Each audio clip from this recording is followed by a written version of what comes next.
పరిశుద్ధాత్మ ఎవరు? పరిశుద్ధాత్మ దేవునిలో ఒక భాగమైన వాడు మరియు యేసుకి సమానమైన శక్తి మరియు మహిమ కలిగినవాడు. ఆయనే దేవుని కార్యాన్ని పరిశుద్ధాత్మత్వం ద్వారా నడిపిస్తాడు.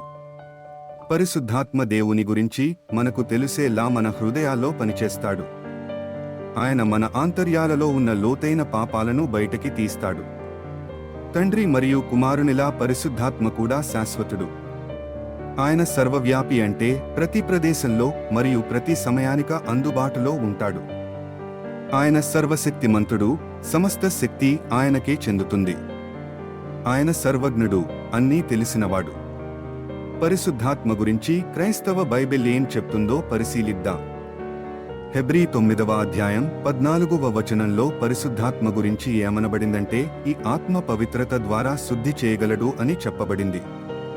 కీర్తన 139వ అధ్యాయం 7 నుండి 10 వరకు ఉన్న వచనాలలో పరిశుద్ధాత్మను ఎక్కడైనా ఉండే వాడిగా వర్ణిస్తారు. లూకా 1వ అధ్యాయం 35వ వచనంలో పరిశుద్ధాత్మయే పవిత్రతను ప్రసాదించినవాడంటూ చెప్పబడింది.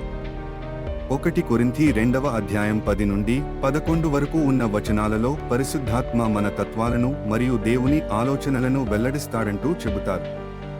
పరిశుద్ధాత్మకి చిత్తం ఉంటుంది అని 1 కొరింథీ 12వ అధ్యాయం 11 వచనంలో సూచించబడింది.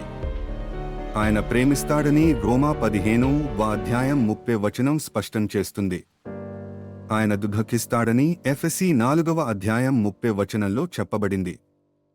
ఆయనతో మనము అబద్ధం చెప్పగలం అని అపోస్తుల కార్యములు 5వ అధ్యాయం 3 వచనం సూచిస్తుంది.